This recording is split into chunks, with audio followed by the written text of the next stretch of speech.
Juwin mi ha inviato il Molus B200, ovvero un faretto a LED dalla potenza di 200 watt. È uscito da un paio di settimane insieme ai suoi fratelli, infatti ci sono anche il B100, il B300 e il B500. Come potete intuire, principalmente cambierà la potenza, ad esempio il B500 ha una potenza di 500 watt. In ogni caso, in media io utilizzo sempre faretti da 50 o 100 watt, quindi passare a 200 watt per me è una grandissima novità. All'interno della confezione troviamo la documentazione, il riflettore, il cavo di alimentazione e poi il faretto in sé, quindi il B200. Allora, vediamo da vicino come è fatto. Intanto qui abbiamo il classico aggancio che ci permette di inserirlo su uno stativo, quindi lo andremo ad agganciare qui. Poi qui abbiamo questo innesto che ci permette di inserire ad esempio l'ombrello, e poi di lato abbiamo la manopola che ci permette di gestire l'inclinazione, quindi diciamo classica conformazione da faretto. Lateralmente, posteriormente, nuovamente lateralmente vediamo che ci sono le ventole che appunto aiutano a dissipare il calore. Qui, come possiamo vedere, abbiamo questa mollettina, questo perno che una volta che lo schiacciamo ci permette di sganciare in questo caso il riflettore. E comunque il classico attacco Bowens, quindi potremo agganciare sia questo accessorio originale incluso in confezione che anche qualsiasi altro accessorio appunto che supporti l'attacco Bowens. Non ci sarà bisogno di inserire alcun adattatore. Io mi sono fatto inviare anche il softbox originale Juwin da 60 cm con attacco Bowens. Ovviamente quindi significa che potrete utilizzare sia gli accessori originali Juwin che anche softbox di altri marchi senza alcun problema. Ovviamente ora faremo dei test sia con il softbox, senza softbox, con il riflettore, insomma proveremo un po' di tutto. Quindi facciamo combaciare gli agganci qui e poi lo agganciamo in questo modo. Ovviamente è un po' più pesante, quindi stringiamo un po' di più la maniglia. E poi tra l'altro, cosa fondamentale, quando utilizzate faretti di questo calibro ovviamente è importante avere anche degli stativi di qualità. In questo caso io sto utilizzando uno stativo fin troppo leggero. Direi che è arrivato il momento di provarlo, quindi vi faccio vedere che da qui appunto inseriamo il cavo di alimentazione e poi qui c'è questo pulsante che ci permette di accenderlo. Qui abbiamo il display che riporta tutte le informazioni, in questo caso la temperatura del colore che va da 2700K, quindi questo è il valore minimo, fino a un massimo di 6500K. Se noi clicchiamo rapidamente, più che rapidamente, con un singolo clic la manopola di destra, andremo a cambiare la temperatura. Quindi possiamo aumentarla in questo modo, o se no possiamo fare appunto queste variazioni più precise ruotando semplicemente la manopola. Per gestire la potenza useremo la manopola di sinistra e anche in questo caso con un clic io andrò a aumentare di 20% alla volta la potenza della luce. Quindi ritorniamo qui. Se io tengo schiacciato la manopola di sinistra, andiamo in questo menu che ci permette di selezionare la lingua e il reset del Bluetooth e poi ci fa vedere la versione del firmware. Quindi teniamo schiacciato, così ritorniamo in modalità normale. Se invece teniamo schiacciato il tastino destro, entreremo nella modalità degli effetti. Quindi abbiamo tutta una serie di effetti preimpostati che potremo utilizzare appunto con il B200.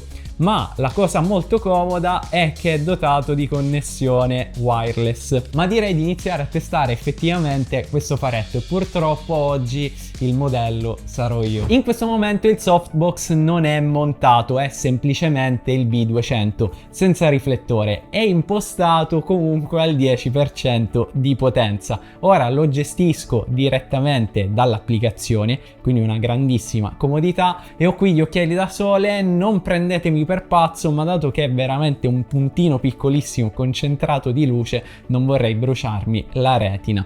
In questo momento vado a aumentare la potenza, in questo caso è al 100% e chiaramente è esagerata. Tra l'altro, come potete notare, ci sono tutte le ombre dietro di me, questo perché una luce effettivamente è troppo dura, troppo forte. Quindi torniamo al circa 10% di potenza e adesso monto il riflettore. Allora, in questo momento la potenza è rimasta invariata e perdonatemi se mi rimetto gli occhiali da sole, è veramente strana questa cosa al chiuso, però appunto tra l'altro sto utilizzando l'anteprima dal tablet, così dallo smartphone posso controllare direttamente la luce. Siamo al 10%, se adesso la porto al 100% veramente è ingestibile, così la luce è ancora più concentrata e quindi avremo tantissime ombre, però appunto avremo, diciamo, un cerchio più ristretto di luce che chiaramente aumenterà l'intensità. Quindi adesso mi affretto intanto a diminuire la potenza e adesso monto il softbox. Ok, adesso finalmente posso smetterla di fare il pagliaccio. Siamo sempre al 10%, ma teoricamente la potenza giusta così è intorno al 20%. Teoricamente così dovremmo avere diciamo la giusta esposizione sul volto. In questo caso quindi vado a aumentare la potenza direttamente dall'app, così sono al 100%, comunque la potenza è esagerata, ma almeno non mi sto bruciando la retina.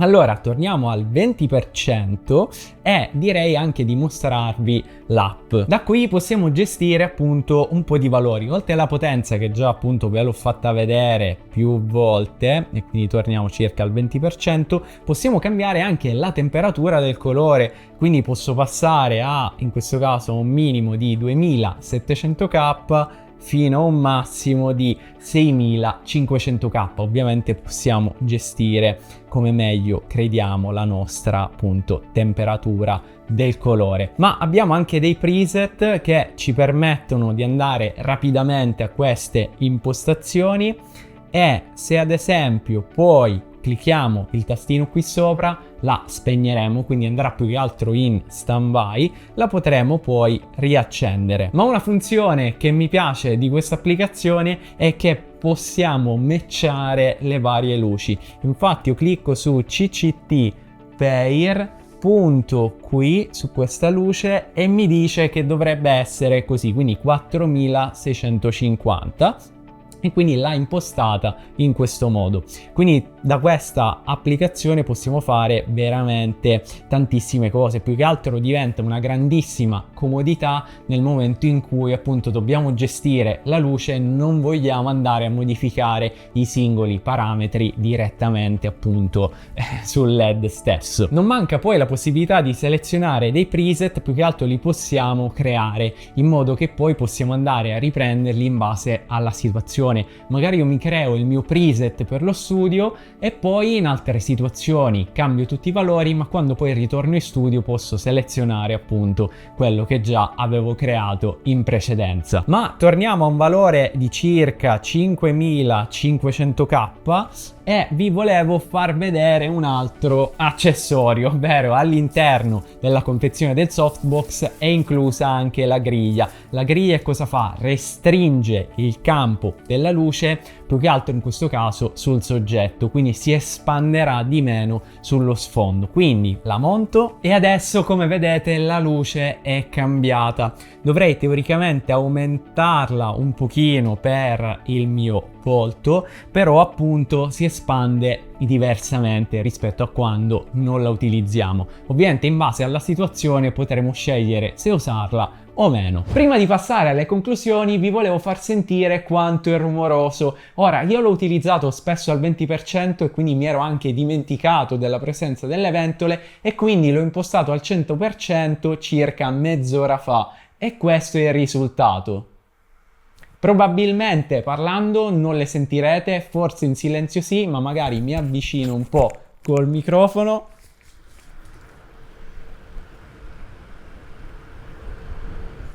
Indubbiamente si sentono, però secondo me nemmeno così tanto, nel senso che se utilizzerete un microfono lavalier o comunque se non utilizzate un microfono shotgun proprio a pochi centimetri dal faretto, non dovreste avere alcun problema. Ne approfitto per ringraziare Juin per avermi inviato questo prodotto, ma vi sottolineo il fatto che come sempre ho avuto piena libertà in questa recensione e infatti a me onestamente è piaciuto tantissimo questo faretto e probabilmente lo sostituirò a questo faretto da 50 watt che oramai è anche anzianotto e quindi metterò qui il Molus B200 insieme al softbox. E parlando appunto dell'effetto della luce, come avete visto prima, per ottenere quel tipo di ripresa chiaramente il softbox è fondamentale e aggiungendo la griglia avremo un look ancora più cinematografico, ma nessuno ci vieta di utilizzarlo con il riflettore perché comunque potremo ottenere tantissimi altri risultati, ovviamente per scene differenti.